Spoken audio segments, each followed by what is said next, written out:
ചൂരാളി എന്ന് പറയുന്ന സാധന എന്ന് പറയുന്ന ഒരു കലക്റ്റീവിൻ്റെ ഒരു ഓഫ് ഷൂട്ടാണ്. സാധനയിൽ നിങ്ങൾ മ്യൂസിഷ്യൻസ്, ആക്ടേഴ്സ്, റൈറ്റേഴ്സ്, തിയേറ്റർ എൻതൂസിയാസ്റ്റ്, ചെറിയ കുട്ടികളടക്കം അടങ്ങുന്ന ഒരു സംഘമാണ്. എന്താണ് സാധനയുടെ ഒരു ഉദ്ദേശം? എന്തൊക്കെയാണ് ചെയ്യാറുള്ളത്? സാധന സെൻറ്റർ ഫോർ ക്രിയേറ്റീവ് പ്രാക്ടീസ് എന്നാണ് അത് മുഴുവൻ പേര്. ക്രിയേറ്റീവായിട്ടുള്ളൊരു പ്രാക്ടീസ്, ക്രിയേറ്റിവിറ്റീനെ പ്രാക്ടീസ് ചെയ്തുകൊണ്ടിരിക്കുകയാണ്. അപ്പോൾ അതിൻ്റെ ഭാഗമായിട്ട് നമ്മൾ പ്രാക്ടീസ് ചെയ്യുന്ന കുറേ കാര്യങ്ങളുണ്ട്. അത് തിയേറ്റർ പ്രാക്ടീസ് ചെയ്യുന്നുണ്ട്. അതുപോലെ തിയേറ്ററിൻ്റെ ഭാഗമായിട്ട് നമ്മൾ പ്രാക്ടീസ് ചെയ്തിട്ടുള്ള കുറേ കാര്യങ്ങളുണ്ട്. അതായത് ട്രഡീഷണൽ ഫോമുകളെ കുറിച്ചുള്ള നമുക്കുള്ള ചെറിയ ചെറിയ അറിവുകളുണ്ട്. നമുക്ക് കാര്യങ്ങളൊക്കെ പറഞ്ഞു തരുന്ന നമ്മുടെ ആശാമാർ, ഗുരുക്കന്മാരെന്നുള്ള രീതിയിലുള്ള കുറേ ആളുകളുണ്ട്. ഇവരുടെ അടുത്ത് നമ്മൾ സമയം കിട്ടുമ്പോഴൊക്കെ പോയിട്ട് അവരുടെ കൂടെ നമ്മൾ പ്രാക്ടീസ് ചെയ്യാറുണ്ട്. അവരുടെ കൂടെ സമയം ചിലവഴിക്കുക എന്നുള്ളതാണ്. അപ്പോൾ കുറേ കാര്യങ്ങൾ നമുക്കിങ്ങനെ അവർ പറഞ്ഞു തരുന്നുണ്ട്. വളരെ ട്രഡീഷണലായിട്ടുള്ളൊരു ഫോമിൽ ഇവരെങ്ങനെയാണ് വളരെ സിസ്റ്റമാറ്റിക്കായിട്ട് കുറേ കാര്യങ്ങൾ വർക്ക് ചെയ്തുകൊണ്ടിരിക്കുന്നത്. പിന്നെ കാര്യങ്ങൾ ചെയ്യാനായിട്ടും അത് മനുഷ്യർക്ക് മനസ്സിലാകുന്ന രീതിയിൽ കൊണ്ടുവരാനായിട്ടൊക്കെ ഇവരെടുക്കുന്ന ഒരു എഫേർട്ട് ഉണ്ട്. അതിൻ്റെ പേരിൽ അതിൻ്റെ ഭാഗമായിട്ട് രൂപപ്പെട്ട് വരുന്നൊരു മെത്തഡോളജിയൊക്കെ ഉണ്ട്. ഇതൊക്കെ പലപ്പോഴും ഈ പറഞ്ഞ പോലെ നമുക്കൊന്നും അങ്ങനെ എത്തിപ്പെടാൻ പറ്റാത്ത, സാധാരണക്കാരെ അങ്ങനെ അങ്ങോട്ട് എത്തിപ്പെടില്ല. വളരെ യാദൃശികമായിട്ടൊക്കെ എത്തിപ്പെടാന്നുള്ളതൊക്കെ ഉള്ളൂ. എന്നാൽ ഇവരൊക്കെ തൊട്ടടുത്ത് നിൽക്കുന്ന ആൾക്കാരാണ്. പലപ്പോഴും നമ്മളിതൊക്കെ ഇങ്ങനെ പറഞ്ഞു വലുതാക്കിയും അതിനെ ഇങ്ങനെ ക്ലാസിഫൈ ചെയ്ത് അതാണ് അതിതാണെന്നൊക്കെ പറഞ്ഞ് നമ്മൾ മാറ്റി നിർത്തുകയാണ്. എന്നാൽ ഏറ്റവും ലൈറ്റായിട്ടുള്ളൊരു ഫോമിൽ നോക്കുകയാണെങ്കിൽ അതിനോട് അടുത്ത് നിൽക്കുന്ന ഒരാൾ അതെന്താണെന്നുള്ളത് ചെയ്ത് മനസ്സിലാക്കാൻ ശ്രമിക്കുന്ന ഒരാൾ. അപ്പോൾ ആ രീതിയിൽ ഞങ്ങൾ ഇവരുടെ കൂടെ പ്രാക്ടീസ് ചെയ്യാറുണ്ട്. അതുപോലെ ഇതുപോലെയുള്ള നമ്മുടെ കുറേ അധ്യാപകരായിട്ടുള്ളവരും സുഹൃത്തുക്കളായിട്ടുള്ള കുറേ ആർട്ടിസ്റ്റുകളുണ്ട്. അവരെ ഇൻവൈറ്റ് ചെയ്തിട്ട് ഞങ്ങൾ ഇവിടെ വർക്ക്ഷോപ്പുകൾ കണ്ടക്ട് ചെയ്യാറുണ്ട്. ചെറിയ രീതിയിലൊക്കെ നമുക്ക് പരിമിതമായിട്ടുള്ള സാഹചര്യങ്ങൾ അത് വെച്ചിട്ട് നമ്മൾ മാക്സിമം പ്രാക്ടീസിന് ഫോക്കസ് ചെയ്തിട്ട് കുറേ ഇൻട്രാക്ഷൻസ് സാധിക്കാറുണ്ട്. അതുപോലെ ലാറ്റിൻ അമേരിക്കയിൽ നിന്നുള്ള ആർട്ടിസ്റ്റുകൾ വരാറുണ്ട്. അപ്പോൾ അവർ ചിലർ മ്യൂസിഷ്യൻസ് ആയിരിക്കും, തിയേറ്റർ ആർട്ടിസ്റ്റുകളായിരിക്കും. അപ്പോൾ അവർക്ക് എന്താണോ അറിയുക അത് നമ്മൾക്ക് അവർ ഷെയർ ചെയ്യും. അതുപോലെ തന്നെ അവർ ഈ നാട്ടിലുള്ള അവരായിട്ട് ഇൻട്രാക്ട് ചെയ്തുകൊണ്ട് ചെയ്യാൻ പറ്റുന്ന കുറേ കാര്യങ്ങൾ ചെയ്യാറുണ്ട്. ചെറുതാണെങ്കിലും ഇപ്പോൾ കുട്ടികൾക്കുള്ള വർക്ക്ഷോപ്പുകൾ ചില സമയത്ത് അവരൊന്നുകൂടെ പെർഫോം ചെയ്യുമ്പോൾ ഇവിടെയുള്ളവരെല്ലാവരും നാട്ടുകാരൊക്കെ നമ്മൾ വിളിച്ച് ഇൻവൈറ്റ് ചെയ്ത് അവരുടെ മുന്നിലാണ് പെർഫോം ചെയ്യാറുള്ളത്. അങ്ങനെ അത്തരത്തിലുള്ള ഇൻട്രാക്ഷൻസ് ഉണ്ട്. അപ്പോൾ അതിലൂടെയൊക്കെ നമ്മളതിനൊരു വളരെ നിയതമായിട്ടുള്ള ഒരു ഫോം, ഇപ്പോൾ അക്കാഡമിക്കൽ സ്പേസിലൊക്കെ ഇതൊക്കെ ഇങ്ങനെ പറഞ്ഞു വെച്ചേക്കാണ് ഇതെന്താണെന്നുള്ളത്. ഈ പറയുന്നവരാണ് ഒരുപാടുള്ളത്. പറയുന്നവരെ കൊണ്ട് നമുക്ക് വയ്യാണ്ടായേക്കാണ്. എന്നീ പറയുന്നവർ മുഴുവൻ ചെയ്യുന്നവരെ കുറിച്ചാണ് പറയുന്നത്. അപ്പം ചെയ്യാനുള്ള ആൾക്കാരുണ്ടെങ്കിൽ ഇവർക്ക് പറയാൻ പറ്റുള്ളൂ എന്നുള്ള വലിയൊരു വസ്തുത ഉണ്ട് അവിടെ. എന്നാൽ ചെയ്യാനുള്ളവരെ ചെയ്യാനായിട്ട് പലപ്പോഴും പ്രോത്സാഹിപ്പിക്കാൻ ബുദ്ധിമുട്ടാണ്. അപ്പോൾ അവിടെയൊക്കെ ഇങ്ങനെ പറയുമവർ ഇതിങ്ങനെയാണെങ്കിൽ ഒന്നൊന്നും കൂട്ടിക്കഴിഞ്ഞാൽ രണ്ടെണ്ണല്ലേ പാടുള്ളൂ, വലിയൊന്നൊന്ന് പറഞ്ഞപ്പോൾ തെറ്റല്ലേ, ഇതിങ്ങനെ വല്ലാണ്ട് പറയും. അപ്പോൾ ഇതൊന്നുമല്ല, അത് ഏറ്റവും അടുത്തൊന്നും അത് ചെയ്തു നോക്കുക. അപ്പം അത്തരത്തിലുള്ള ഇൻട്രാക്ഷൻസ് അത് നമ്മളായിട്ടും ആളുകളായിട്ടും ഒക്കെ ചെയ്യാറുണ്ട്. അപ്പോൾ ഇപ്പോൾ ഈ കാണുന്ന ഓഡിയൻസ്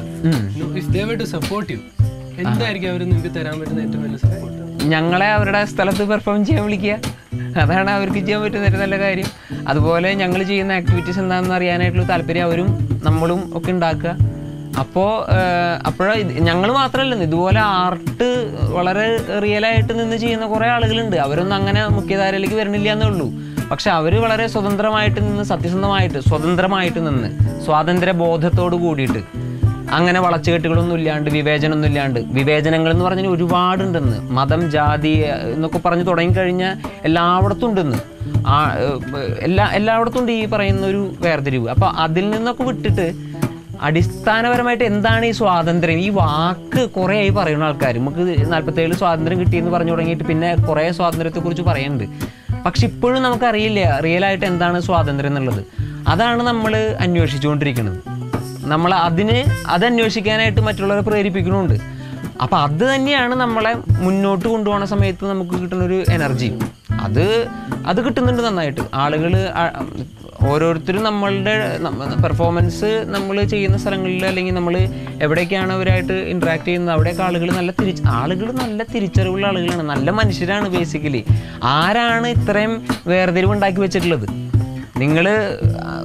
അത് ആർക്കും മനസ്സിലാക്കാൻ പറ്റാത്തത്. എത്ര കാലം ആളുകൾ ഇങ്ങനെ പറ്റിക്കാൻ പറ്റും? എത്ര കാലമാണ് നിങ്ങൾ ഹിന്ദുവാണ് അതുകൊണ്ട് നിങ്ങൾ ഇതേ ചെയ്യാൻ പാടുള്ളൂ, നിങ്ങൾ ക്രിസ്ത്യനാണ് അതുകൊണ്ട് നിങ്ങൾ ഇങ്ങനെ ചെയ്യാൻ പാടുള്ളൂ, നിങ്ങൾ ഈ പാർട്ടിക്കാരനാണ് അതുകൊണ്ട് നിങ്ങൾ ഇങ്ങനെ നിങ്ങൾ സ്ത്രീയാണ് അതുകൊണ്ട് ഇങ്ങനെ ചെയ്യാൻ പാടുള്ളൂ, നിങ്ങൾ കുട്ടിയാണ് അപ്പോൾ നിങ്ങൾക്ക് ബോധം ഞങ്ങൾ പഠിപ്പിച്ചു തരാം. എത്ര കാലമാണ് നമ്മളിങ്ങനെ പറയാൻ പോണത്? എത്ര കാലമാണ് നമ്മളിത് ഏറ്റു ചൊല്ലാൻ പോണത്? അപ്പോൾ അടിസ്ഥാനപരമായിട്ട് ആ സ്വാതന്ത്ര്യത്തിനെയാണ് ഞങ്ങളൊക്കെ അന്വേഷിക്കുന്നത്. ആ അന്വേഷണം തന്നെ ഭയങ്കര പോസിറ്റീവായിട്ടുള്ളതാണ്. അത് നമ്മൾ ഒരുപാട് മുന്നോട്ട് കൊണ്ടുപോകാനാണ്, നമുക്ക് ജീവിക്കാനായിട്ടും ഒക്കെ പ്രേരിപ്പിക്കുന്നതാണ്. അപ്പം അതൊക്കെ ഈ പറയുന്ന വാക്കിലാണ് സ്വാതന്ത്ര്യം. അപ്പം നിങ്ങളെ ഊരാളി പ്രേരിപ്പിക്കുന്നത്, ഞങ്ങളെ ഊരാളി പ്രേരിപ്പിച്ച പോലെ നിങ്ങളെയും ഓരോരുത്തരെയും പ്രേരിപ്പിക്കുന്നത് ആ സ്വാതന്ത്ര്യത്തിലേക്കുള്ള യാത്രേനെ തന്നെയാണ്. അതിനെന്താണെന്നുള്ള റിയൽ ആയിട്ടുള്ള അന്വേഷണമാണ്. കുറേ നമ്മൾ കേട്ടതും പറഞ്ഞതൊക്കെ അല്ലാണ്ട് എന്താണതെന്നുള്ളത്.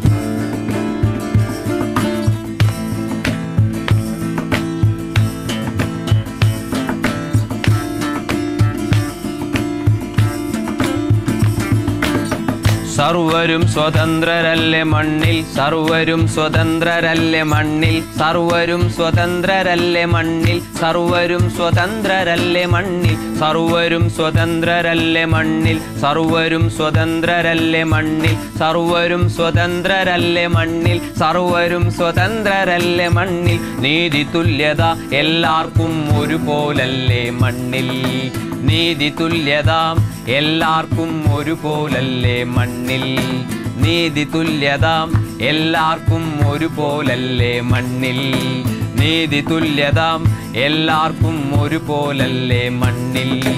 സ്വർണം പോലെ തിളങ്ങും ലിപിയിൽ കുറിച്ചു വെച്ചു അവകാശം, എന്തിനുമേതിനും എപ്പോഴും എല്ലാവർക്കും അവകാശം.